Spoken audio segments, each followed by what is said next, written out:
بسم اللہ الرحمن الرحیم۔ سب سے پہلے تو میں اپنے گلگت بلتستان کے بہادر غیرت مند لوگوں کو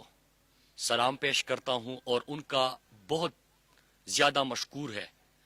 کہ جس انداز سے انہوں نے تحریک انصاف کی کمپین میں شرکت کی، جو جذبہ ان کے اندر ہے، جو عمران خان کے ساتھ محبت گلگت بلتستان کے لوگوں کو ہے، اور جو ایک تبدیلی کا خواب لے کے جس بھرپور انداز میں اس وقت جو 2020 کے الیکشنز ہو رہے ہیں گلگت بلتستان کے، اس میں پارٹیسپیٹ کر رہے ہیں، میں ان کا شکریہ ادا کرتا ہوں، ان کا مشکور ہوں۔ اور انہوں نے میرے خیال سے الیکشن سے پہلے اپنا فیصلہ سنا دیا ہے۔ جو تحریک انصاف کے جلسوں میں شرکت ہے اور جس انداز سے اب اپوزیشن کے جو بیانیہ ہے ان کے کارنر میٹنگز کا، یہی ہے کہ دھاندلی ہو رہی ہے، وقت سے پہلے شکست تسلیم کر چکے ہیں، اپنی ہار مان چکے ہیں۔ تو میں پورے قوم کے سامنے بھی جو سوال میں نے گلگت بلتستان کے لوگوں سے کیا تھا اور ان کا بڑا بآواز بلند اور بڑا کلیئر ان کا جواب تھا کہ یہاں پہ جو ناکامیاں اپوزیشن کے رہنما اپنی تقریروں میں بتا رہے ہیں تو حکومت ان کی تھی۔ ہم نے گلگت بلتستان کے لوگوں سے سوال کیا کہ کیا آپ کو یہاں پہ دریا کے کنارے آپ رہتے ہیں، پانی ملا؟ کسی گھر میں انہوں نے پانی نہیں دیا، صاف پینے کا پانی یہاں پہ لوگوں کو نہیں دیا۔ یہاں پہ اتنا خوبصورت علاقہ ہے، اتنا پوٹینشل ہے یہاں پہ ٹورزم انڈسٹری کو فروغ دے کے لوگوں کو روزگار مل سکتا ہے، ان کی معیشت چل سکتی ہے، لوگوں کا کاروبار چل سکتا ہے، لوگوں کو روزگار مل سکتا ہے، لیکن سڑکیں تباہ حال۔ پھر اس کے بعد سی پیک کا جب ان سے ذکر ہوتا ہے، نام سنا ہے لیکن سی پیک میں جو ان کو حق دینا تھا وہ بھی انہوں نے نہیں دیا۔ پھر تعلیم، یہاں پہ خواتین بھی، بچیاں جو ہے وہ بھی تعلیم حاصل کرنا چاہتے ہیں، تعلیم کی طرف رجحان بھی ہے، لیکن یہاں پہ ان کے لیے اسکول، کالجز، یونیورسٹیز یہ بھی بالکل یہاں پہ موجود نہیں ہے۔ پھر اس کے ساتھ ساتھ ہائیڈرو پاور پروجیکٹس کی بڑی کیپیسٹی یہاں پہ، کوئی بھی منصوبہ ان کے دور میں ان لوگوں کے لیے شروع نہیں ہوا۔ ہسپتال کی بہترین سہولت جو چھوڑے، بنیادی سہولت بھی یہاں پہ نہیں ہے۔ تو ان لوگوں کے ساتھ بڑا ظلم کیا ہے، اور جو یہ اب اپنی تقریروں میں وقت سے پہلے شکست تسلیم کر رہے ہیں، بہانے کر رہے ہیں، تو یہی وجہ ہے کہ انہوں نے ڈیلیور نہیں کیا، یہاں پہ بنیادی سہولیات نہیں دی، یہاں پہ لوگوں کے لیے کچھ بھی نہیں کیا، اور جو نااہلی ہے وہ کوئی یہاں پہ وزٹ کرے کہ نون لیگ اور پیپلز پارٹی کی نااہلی، ان کے کرتوت، یہ ان کی شکست کی بھی وجہ بنیں گے۔ پھر اس کے بعد پرائم منسٹر عمران خان نے کیونکہ نئے منصوبوں کو ہم اناؤنسمنٹ نہیں کر سکتے یہاں پہ، الیکشن جب اناؤنس ہوتا ہے اور آلریڈی وقت سے پہلے وہ چیخیں بھی مار رہے ہیں، وہ رو بھی رہے ہیں، وہ فریاد بھی کر رہے ہیں، تو لہٰذا ہم تو ان چیزوں میں نہیں جاتے، لیکن جو منصوبے پرائم منسٹر عمران خان کے دور میں گلگت بلتستان کے لوگوں کے لیے الیکشن جیتنے سے پہلے منظور ہوئے ہیں، سی پیک میں ان کو حصہ نہیں ملا تھا، اکنامک زون کے قیام کی پرائم منسٹر عمران خان نے منظوری دی سی پیک کے تحت، یہاں پہ زمین کا تعین بھی ہوا، اس کے اوپر سیکشن 4 بھی لگا، اس کے اوپر کام شروع ہوگا بہت جلد، اور پھر اس کے ساتھ آپ کو پتہ ہے کہ انڈسٹریز لگے گی، لوگوں کو روزگار ملے گا، معیشت چلے گی، یہاں پہ خوشحالی آئے گی، تو یہ تو وقت سے پہلے ہوا۔ دوسرا یہ کہ جو ہم بڑی بڑی سڑکوں، بابو سر ٹاپ پہ آپ چلے جائے، 8 مہینے تک وہ بند ہوتا ہے، ان لوگوں کے اندرفت کے لیے مسائل کا سامنا کرنا پڑتا ہے۔ پرائم منسٹر عمران خان نے پہلی ہی اس کی فیزیبلٹی کے اوپر کام شروع ہو چکا ہے۔ پھر اس طرح KKH کا منصوبہ ہے، پھر گلگت بلتستان سے آپ کا شندور سے چترال سے چک درا، یہ جو بڑا منصوبہ ہے یہ بھی پرائم منسٹر عمران خان کے کہنے پہ شامل ہو چکا ہے۔ پھر اس کے بعد صحت کی جب ہم یہاں پہ بات کرتے ہیں، لوگوں کے لیے سہولت بالکل نہیں ہے، تو پرائم منسٹر عمران خان نے KPK کی طرح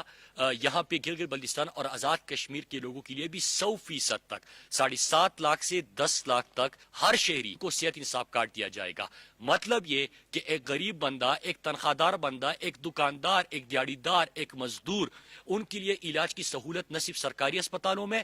بلکہ ملک کے بڑے پرائیویٹ اسپتالوں میں بھی مفت ہوگی 100%، اور ریاست پاکستان نے ذمہ داری اٹھائی ہے، یہ بھی پرائم منسٹر صاحب نے پہلے کیا۔ پھر اس کے بعد یہاں پہ ہائیڈرو پاور پروجیکٹس کی ٹینشن کی بات کی، اس کے اوپر کام ہو رہا ہے، یہاں پہ بجلی کا بہت بڑا مسئلہ ہے اور پوٹینشیل بھی بہت ہے، تو انشاءاللہ اسی پوٹینشیل کو استعمال کر کے جس طرح کالام، مٹیلتان، اس کے ساتھ ہمارا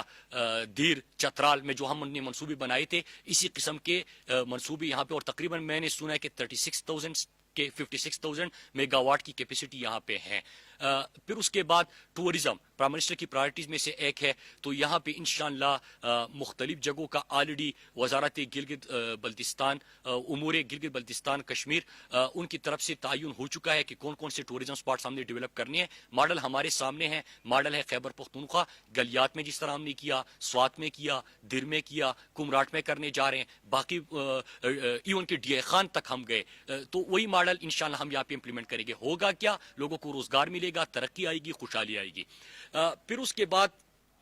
جب یہ دوسری جماعتیں بات کرتی ہے تو یہاں پہ ایک چیز ہے کہ جذبہ تو بہت زیادہ ہے اور لوگوں کا فیصلہ بھی انشاءاللہ یہی ہے کہ یہاں پہ عوام کی حکومت 15 تاریخ سے بنے گی. لیکن جو باقی جماعتیں وہ یہاں پہ کیا کہے گی اور کہہ بھی نہیں پا رہی. کبھی کہتے ہیں کہ ہم الیکشن جیتیں گے, پھر اب تو تسلیم کر چکے ہیں کہ اپنی ہار, اپنی شکست یہ کہہ کے کہ دانلی ہو رہی ہے اور عوام کو اپنے ڈیلیور نہیں کیا. یہاں پہ آپ لوگوں سے پوچھئے, لوگوں کی بنیادی سہولیات انہوں نے نہیں دی. کراچی اور سندھ میں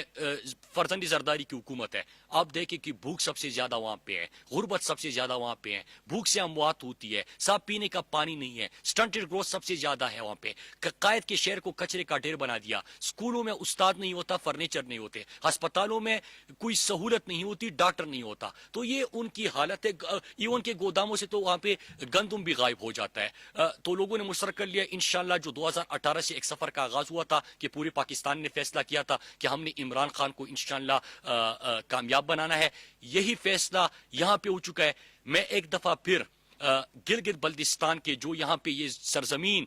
گلگت بلتستان کی یہ غازی اور شہیدوں کی سرزمین ہے, میں ان سب کا شکریہ ادا کرتا ہوں کہ جو انہوں نے عمران خان کو اور عمران خان کی جماعت کو جو یہاں پہ مقبولیت حاصل ہے, جو یہاں پہ ان کے لیے جو محبت کا جذبہ رکھتے ہیں, میں ان سب کی محبتوں کا شکریہ ادا کرتا ہوں کہ آپ نے الیکشن سے پہلے ہی ہمیں خوشخبری سنا دی. اور جو جذبہ اور جو جوش میں نے یہاں پہ دیکھا ہے, جس آرگنائز طریقے سے یہ اپنی کمپین اور جلسے کرتے ہیں, یہ میں نے کہیں پہ نہیں دیکھا. تو میں ان کا ایک دفعہ پھر شکریہ ادا کرتا ہوں اور انشاءاللہ 15 تاریخ کو آپ دیکھیں گے کہ Tehreek Insaf clear cut majority یہاں سے لے گی. اور یہ میں نہیں کہہ رہا, یہ آپ گراؤنڈ ریئلٹی ہے جو جلسے تحریک انصاف کی اور ہے, جو تحریک انصاف سے محبت ہے, عمران خان سے محبت ہے, اور ساتھ میں جو ان کے جلسے اب اس بیانیے پہ آ گئے ہیں کہ شکست تسلیم کر چکے ہیں, ہار تسلیم کر چکے ہیں, فریاد کر رہے ہیں, چیخیں سنائی دے رہی ہے. تو یہ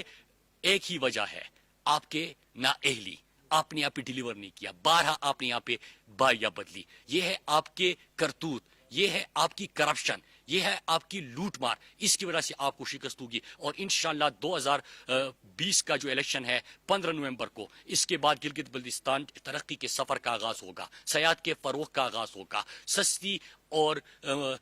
جو ماحول دوست بجلی بنانے کا آغاز ہوگا. یہاں پہ سیاح آئیں گے, لوگوں کا کاروبار چلے گا, لوگوں کو روزگار ملے گا, لوگوں کو یہاں پہ خوشحالی آئے گی انشاءاللہ. جو ان لوگوں نے پاکستان کے ساتھ ہمیشہ سے محبت رکھی ہے, ہمیشہ سے انہوں نے اپنی جانیں قربان کی ہے, وقت آ چکا ہے کہ ہم ان کے لیے کچھ کریں. اور انشاءاللہ عزم بھی یہی ہے کہ ہم ان کو ڈیلیور کر کے دیں گے. آپ کا بہت شکریہ. گلگت بلتستان الیکشن کے حوالے سے مراد سعید کی پی ٹی وی سے خصوصی گفتگو آپ ملاحظہ کر رہے تھے, جس کے اندر ان کا کہنا تھا کہ گلگت بلتستان کے عوام نے الیکشن سے پہلے فیصلہ سنا دیا ہے اور اپوزیشن کا عوام پر واویلا اس بات کو ظاہر کرتا ہے کہ انہوں نے اپنی شکست تسلیم کر لی ہے.